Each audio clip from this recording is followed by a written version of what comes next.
Thanks to the amazing folks over at Ameda City through the Predecessor Creators Guild, I've been given an opportunity to take a first look at Predecessor's upcoming patch, patch 1.4. This patch is absolutely massive and has some changes for every single hero in the game. It's also going to bring us our next Predecessor hero, Boris, who's going to be charging his way into Sanctuary. We got a lot to cover in this patch, so let's get to it. Gideon is a frequently used and recommended mage hero in Predecessor that is mostly played in the mid lane. He's seen a lot of changes in patch 1.4, so let's go over those now. His passive burden no longer slows, however, it will root at the end of the tether. For those of you who are familiar with how this passive works, when Gideon damages an enemy, a visible tether will show up between him and the enemy that he's damaged. At the end of the duration, which has been lowered to 2.1 seconds in this patch, instead of slowing an enemy, you will now root them for 1 second. The overall damage is up late game, as well as some scaling decrease to adjust for that. The next change coming to Gideon is to his primary ability, Cosmic Rift. With this ability, it now passes through enemies that are hit by this ability, meaning if you were to hit someone flying through the air, say you're going over to gank the enemy duo lane, and you drop the Cosmic Rift on the enemy Skylar, it will now travel through her and continue to hit those that are below her.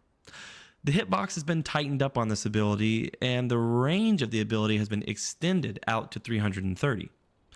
The base damage is coming down across all ranks, but as a trade-off, it's gaining some additional scaling, which will hopefully see it have a little bit more punch in the late game.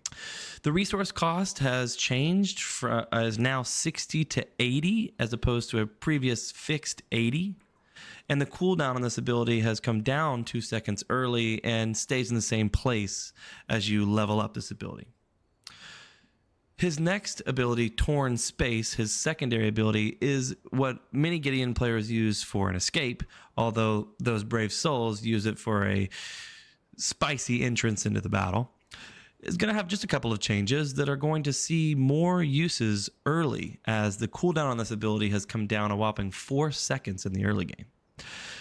The range on this ability has decreased now by 150 units, which is going to kind of narrow the options as far as what you can do with this ability. The next change to Gideon are to his alternate ability, Void Breach. This is a damaging ability, line ability, where Gideon throws a comet forward, hitting an enemy and simply dealing damage to them. The changes that are brought to this ability include more CC as the slow duration is increased by 0.25 seconds, more uses as the cooldown is down across all ranks, a little bit less damage early as the base damage comes down early, but the scaling is increased, so you'll see more damage in the late game.